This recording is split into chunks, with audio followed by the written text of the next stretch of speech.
कक्षा 9। तो कल की क्लास में हमने पढ़ा था कि प्रोटॉन जो है उसकी खोज कैसे की गई। ठीक है,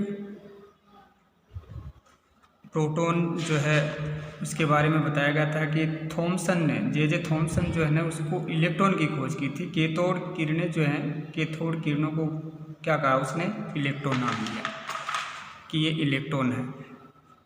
इसका द्रव्यमान जो है वो हाइड्रोजन परमाणु का 1/1837वां पाया गया। तो प्रयोगों द्वारा कैथोड किरणों के गुणों से ये प्रमाणित हुआ कि परमाणु में एक ऋणावेशित कण इलेक्ट्रॉन होता है जिसे परमाणु से अलग किया जा सकता है। परमाणु क्या होता है, विद्युत उदासीन होता है, इसलिए परमाणु का शेष भाग जिसमें से इलेक्ट्रॉन निकाल लिया गया है वह धनावेशित होना चाहिए। अब प्रोटॉन की खोज पढ़ें।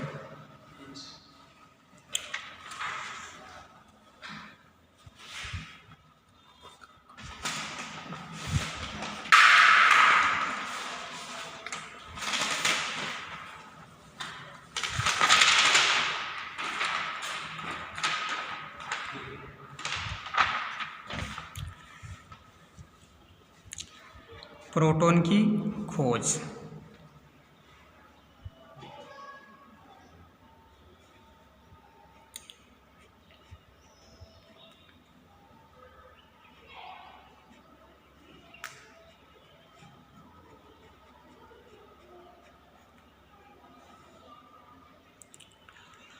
सन 1886 में ई गोल्डस्टीन ने विसर्जन नलिका में छिद्र में कैथोड प्रयुक्त किया तथा कम दाब व उच्च विभव पर नई प्रकार की किरणें प्राप्त की जिन्हें धन आवेशित किरणें कहा गया।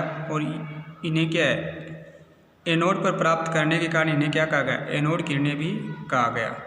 तो सबसे पहले हम क्या करते हैं कि विसर्जन नलिका बनाते हैं कि विसर्जन नलिका क्या है।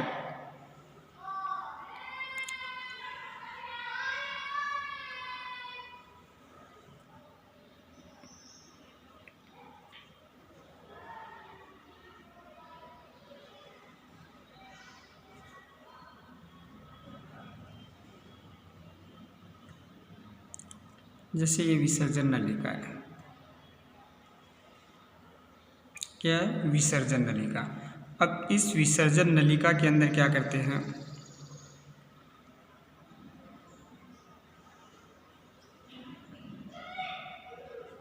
ये इसका पॉजिटिव सिरा है,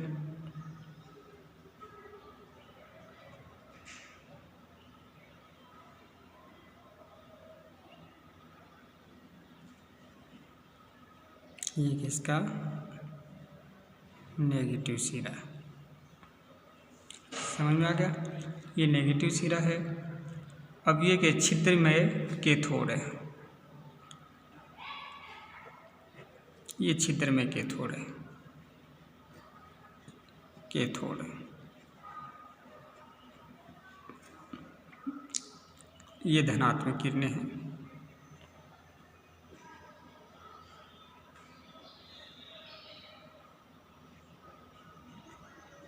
धनात्मक किरणें, किरणें, ये एनोड है।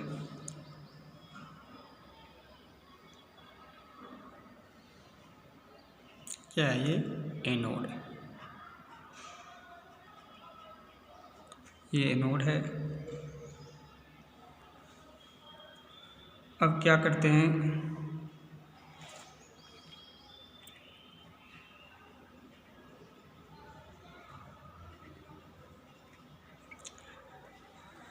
सन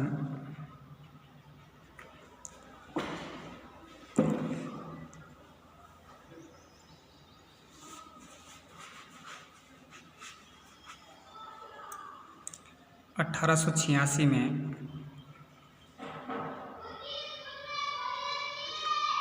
सन 1886 में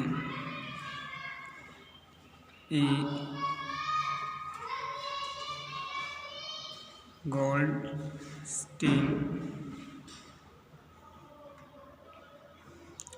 गोल्डस्टीन ने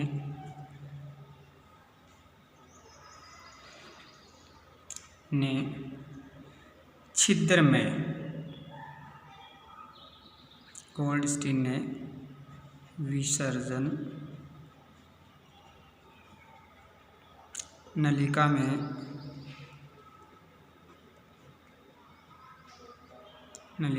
छिद्र में कैथोड छिद्र में कैथोड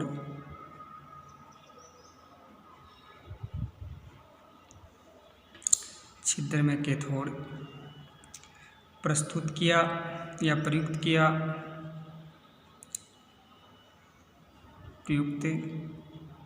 किया तथा कम दाब पर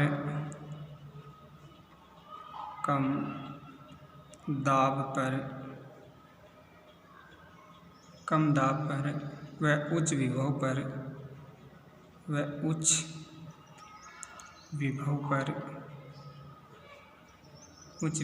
पर नई प्रकार की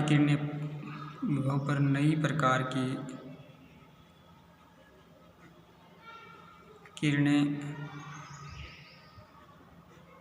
प्राप्त की, जिन्हें धन किरणें कहा गया।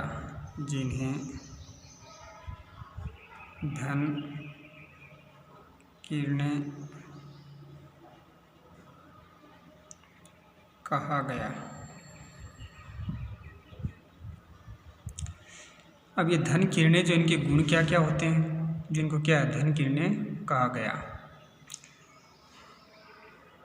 धन किरणों के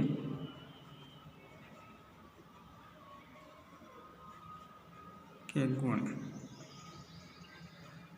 कौन कौन से गुण होते हैं धन किरणों में। एक तो ये सीधी रेखा में गमन करती है, ये है सीधी रेखा में गमन करती हैं। सीधी रेखा में गमन करती हैं। इनका आवेश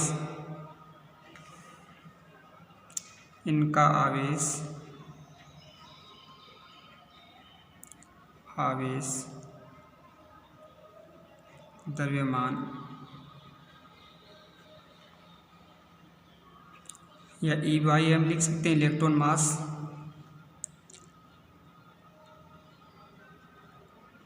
अनुपात नलिका में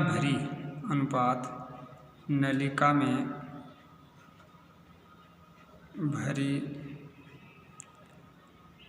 हुई गैस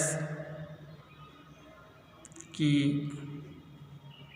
प्रकृति पर निर्भर करता है।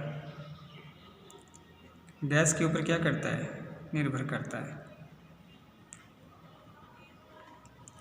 तीसरा क्या देखते हैं, विद्युत एवं चुंबक क्षेत्र से क्या प्रभावित होती है। तीसरा है विद्युत एवं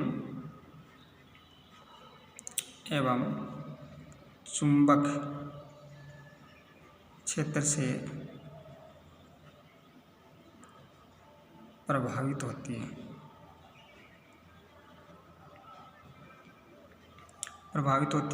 ये धन आवेशित कणों की बनी होती है। चौथा जो है धन आवेशित कणों से बनी होती है।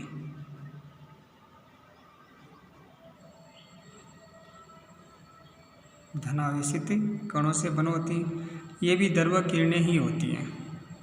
पांचवा गुण क्या है इनका, ये भी द्रव्य किरणें ही होती हैं। तो समझ में आ गया ना कि धन किरणें क्या है।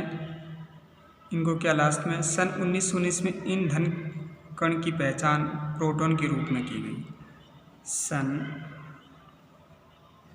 1919 में इस धन कण को या धन किरणों को, इस धन कण को प्रोटॉन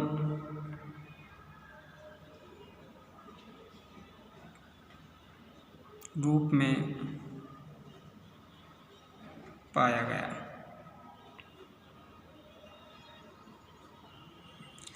कि परमाणु इलेक्ट्रॉन के साथ ही धन आवेशित कण प्रोटॉन भी उपस्थित होता है। दोनों की संख्या व आवेश समान होने के कारण परमाणु उदासीन होता है। अब अपने को पता है कि दोनों जो है प्रोटॉन और इलेक्ट्रॉन दोनों के धन आवेशित कण किसमें प्रोटॉन में उपस्थित होते हैं और दोनों की संख्या व आवेश समान होने के कारण परमाणु उदासीन होता है। प्रोटॉन का द्रव्यमान इलेक्ट्रॉन से क्या होता है 1837 गुना अधिक होता है।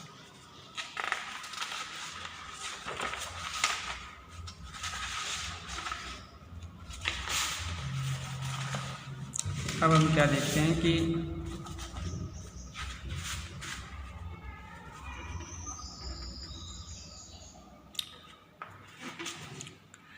परमाणु में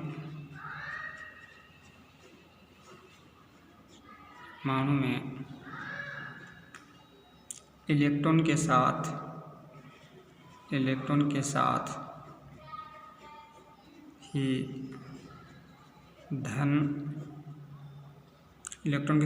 ही धन आवेशित कण प्रोटॉन भी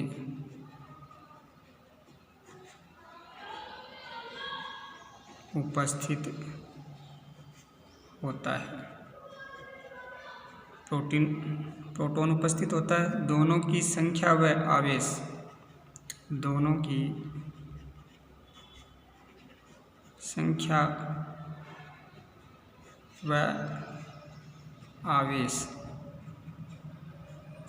आवेश क्या होते हैं समान होने के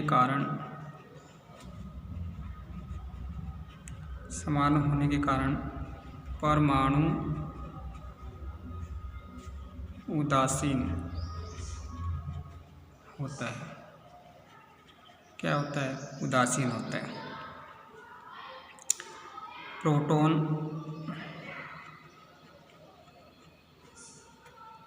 का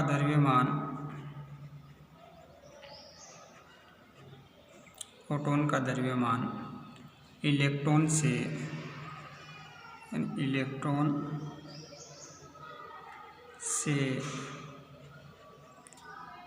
1837 गुना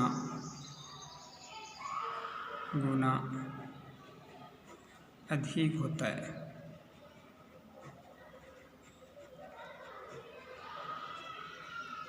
ठीक है, अब कल की क्लास में पढ़ेंगे परमाणु का थॉमसन प्रतिरूप।